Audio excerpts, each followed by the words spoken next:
Bridge course સાહિત્ય, વિષય ગુજરાતી, ધોરણ 7.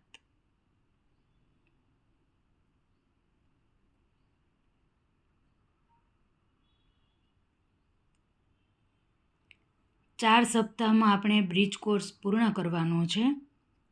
પ્રથમ સપ્તાહ દિવસ 1, તેની પ્રવૃત્તિ જોઈએ. શિક્ષક નીચે આપેલા શબ્દો બોર્ડમાં લખશે. વિદ્યાર્થીઓ એ શબ્દોનું વાંચન કરશે. અહીં તમને કૌંસમાં અમુક શબ્દો આપેલા છે, તેનું વર્ગીકરણ તમારે કરવાનું છે. બગીચો અને શાળા, આ 2 વિભાગમાં તમારે વર્ગીકરણ કરવાનું છે. પુસ્તક. શાળામાં લખી શકીએ ફૂલ, બગીચામાં મળે, ફુવારો પણ બગીચામાં હોય, ચોક શાળામાં હોય, રમતનું મેદાન એ પણ શાળામાં હોય, સુગંધ બગીચામાં હોય, ભમરો પણ બગીચામાં હોય, બેટ રમવા જઈએ તો બગીચામાં હોય, શાળામાં પણ બેટ હોઈ શકે. શિક્ષક શાળામાં હોય, પુસ્તકાલય પણ શાળામાં હોય, પતંગિયા બગીચામાં હોય.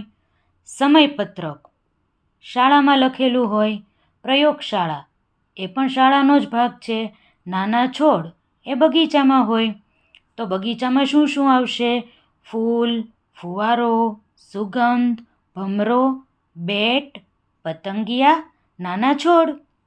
અને શાળામાં પુસ્તક, ચોક, રમતનું મેદાન, શિક્ષક, પુસ્તકાલય, સમયપત્રક અને પ્રયોગશાળા. બીજી પ્રવૃત્તિ જોઈએ. શિક્ષક નીચેના શબ્દ જૂથનું વાંચન કરાવશે. આપેલા શબ્દ જૂથમાં એક શબ્દ અન્ય કરતાં અલગ પડે છે, તે અલગ પડતા શબ્દને ઓળખવાનું કહેશે. તમારે શું કરવાનું છે? અલગ પડતા શબ્દ ફરતે વર્તુળ કરવાનું છે. ચાલો જોઈએ. ચીકુ, મોસંબી, બટાકા, તરબૂચ. અલગ પડતો શબ્દ કયો છે? બટાકા.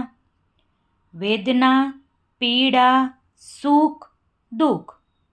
કયો શબ્દ અલગ પડે છે? સુખ. અમદાવાદ, સુરત, રાજકોટ, અમેરિકા. અલગ પડતો શબ્દ કયો છે? અમેરિકા.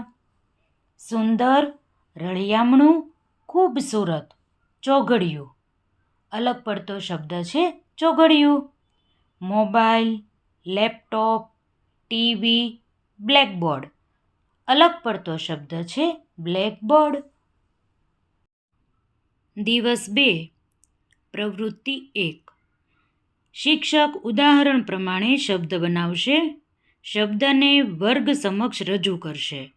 રજૂ કરેલા શબ્દો મુજબ વધુ શબ્દો બનાવવા માટે આપેલા શબ્દો દ્વારા વિદ્યાર્થીઓ પાસે મહાવરો કરાવશે. ઉજળું, દૂધ જેવું. કાળું, નાગ જેવું. આવી રીતે આપણને અમુક શબ્દો આપ્યા છે અને ઉદાહરણ મુજબ આપણે તેવા વાક્યો બનાવવાના છે. ચાલો જોઈએ. પીળું, હળદર જેવું. ધોળું, દૂધ જેવું. એવું પણ લખી શકો, બગલાની પાંખ જેવું. રાતું, કબૂતરની ચાંચ જેવું. લાલ લાલ, ટમેટા જેવું.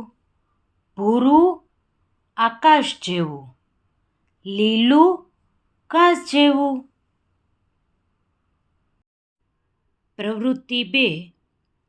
શિક્ષક આડાઅવળા અક્ષરોવાળા શબ્દોનું વાંચન કરશે.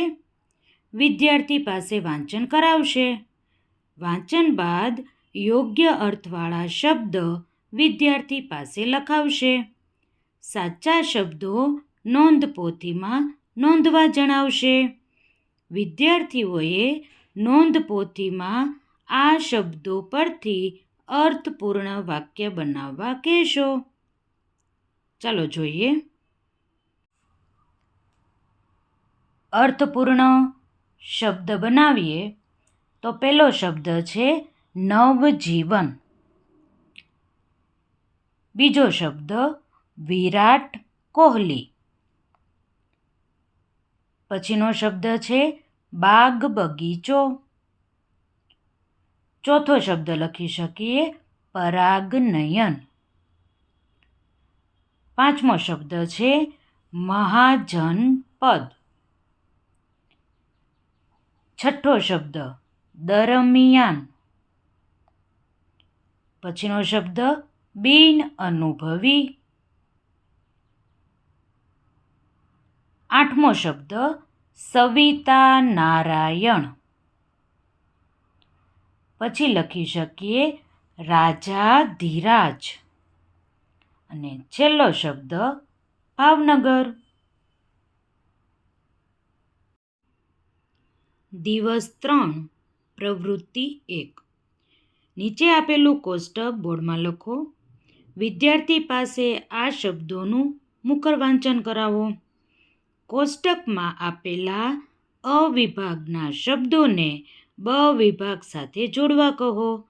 શબ્દ જોડી પરથી વાક્ય બનાવવા અને નોટબુકમાં લખવા કહો.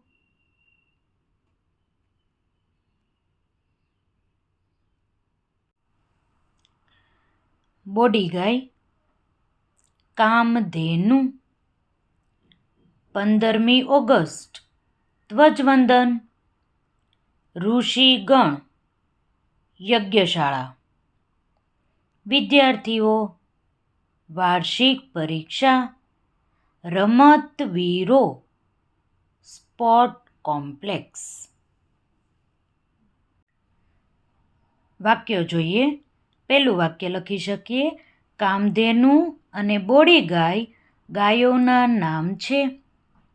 બીજું વાક્ય આપણે 15મી ઓગસ્ટે ધ્વજવંદન કરીએ છીએ. ત્રીજું વાક્ય ઋષિગણ યજ્ઞશાળામાં બેસીને મંત્રોનું ઉચ્ચારણ કરી રહ્યા છે. ચોથું વાક્ય વિદ્યાર્થીઓ વાર્ષિક પરીક્ષા આપી રહ્યા છે. પાંચમું વાક્ય રમતવીરો સ્પોર્ટ કોમ્પ્લેક્સમાં રમત રમે છે. પ્રવૃત્તિ 2. શિક્ષકે નીચેનો ફકરો બોર્ડમાં લખવો અને વર્ગ સમક્ષ વાંચવો. ત્યારબાદ વિદ્યાર્થીઓ પાસે ક્રમશઃ મુખર વાંચન કરાવવું. રેખાંકિત શબ્દોના સ્થાને કૌંસમાં આપેલ શબ્દોનો ઉપયોગ કરીને ફકરો લખવા વિદ્યાર્થીઓને કહો. અહીં એક ફકરો તમને આપેલો છે. કૌંસમાં ઉપર અમુક શબ્દો આપેલા છે. આપણે શું કરવાનું છે? ફકરામાં જે લીટીવાળા શબ્દો છે તે શબ્દના સમાનાર્થી શબ્દો ઉપરના કૌંસમાંથી લખી અને ફરીથી ફકરો વ્યવસ્થિત રીતે લખી અને પૂર્ણ કરવાનો છે. ચાલો જોઈએ. ભરત વનમાં જઈ રહ્યો છે. ત્યાં તેને વનરાજ મળે છે. તે ડરી જાય છે. પછી હિંમત ભેગી કરી આગળ જાય છે. તે વિચારે છે કે શું કરું? વિચારમાં ને વિચારમાં તે એક ઝાડ નીચે બેસી જાય છે. ત્યાં ઝાડ પરથી અવાજ આવે છે. એ ભરત, શું થયું? ભરત આ અવાજ સાંભળી અચરજ પામે છે. અરે, આ વનમાં કોણ મને ઓળખે છે? તે ધ્યાનથી એ દિશામાં જુએ છે. ત્યાં એક વાનર બેઠો હોય છે. તેના કરમાં મોબાઈલ હોય છે.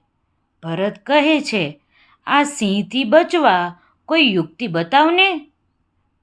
વાંદરો મોબાઈલમાં શોધવા લાગે છે. બધાને મોબાઈલની અસર હો ભાઈ. દિવસ 4 પ્રવૃત્તિ 1. કૌંસમાં આપેલા શબ્દો બોર્ડમાં લખો. વિદ્યાર્થીઓ પાસે તેનું મુખર વાંચન કરાવો.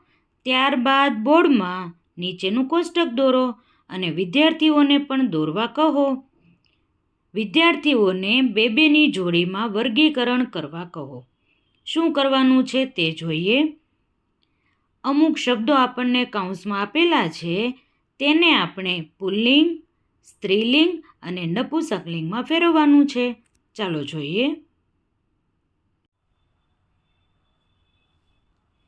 બેઠક. બેઠક માટે આપણે પ્રશ્ન પૂછીએ તો બેઠક કેવી? કેવી શબ્દ આવે એટલે તે સ્ત્રીલિંગ કહેવાય.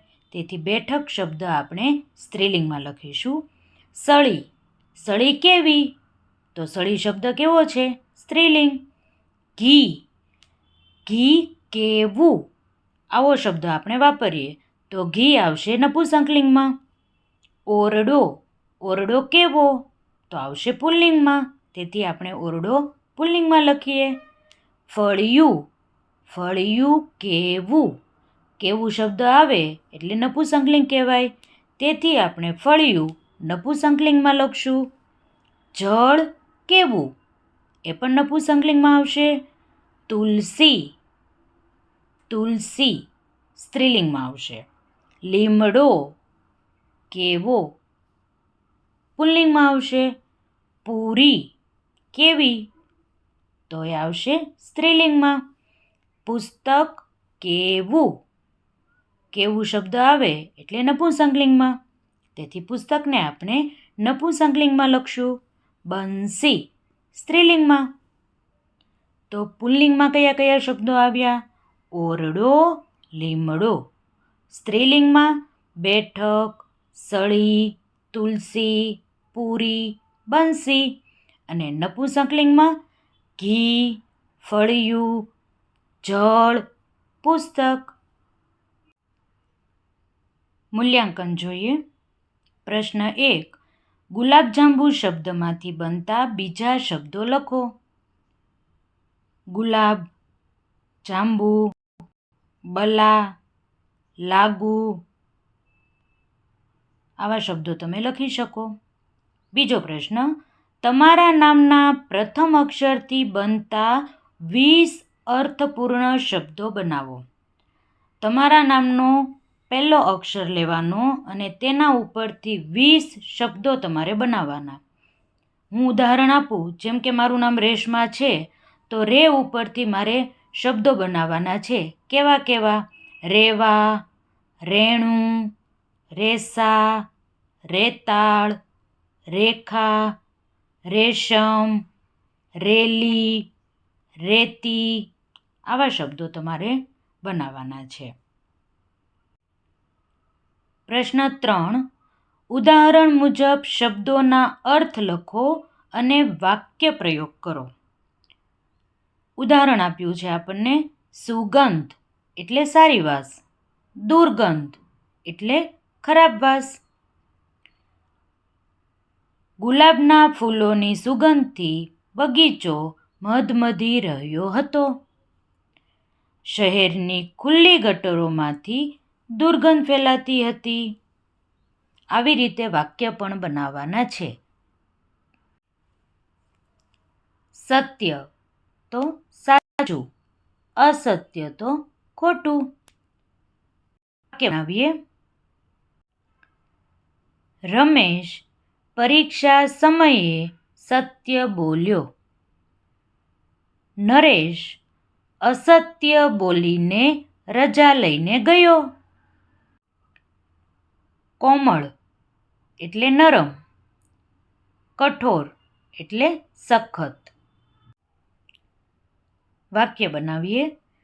નાના બાળકોના ગાલ ખૂબ કોમળ હોય છે. મજૂરોના હાથ કામ કરીને કઠોર બની ગયા હોય છે. જય એટલે કે વિજય. પરાજય એટલે હાર.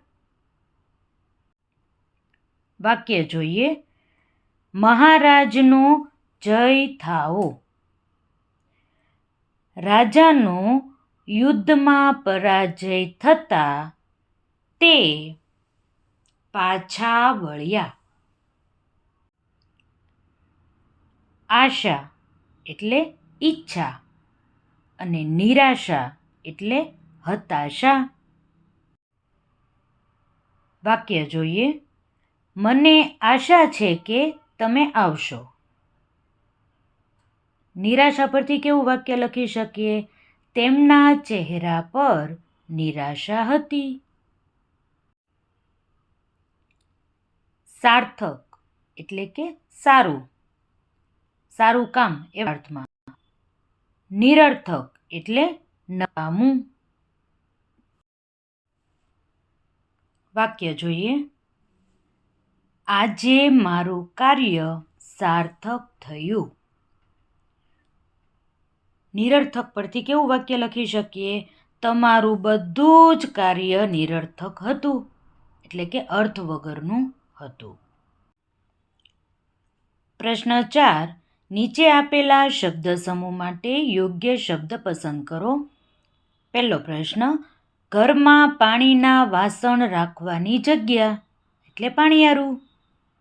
બીજો પ્રશ્ન, ઘી ગોળ સાથે ચોળેલો બાજરી વગેરેનો લોટ કુલેર. ત્રીજું વાક્ય, દેવને ધરાવેલી ખાવાની વસ્તુ નૈવેદ્ય. પ્રશ્ન 5, મોન્ટુને નીચેનું વાક્ય પૂર્ણ કરવા કયા શબ્દની જરૂર પડશે? વાક્ય જોઈએ. રોડ પર હંમેશા ખાલી બાજુ ચાલવું જોઈએ. કઈ બાજુ ચાલવું જોઈએ? ડાબી બાજુ. તેથી શબ્દ લખીએ ડાબી.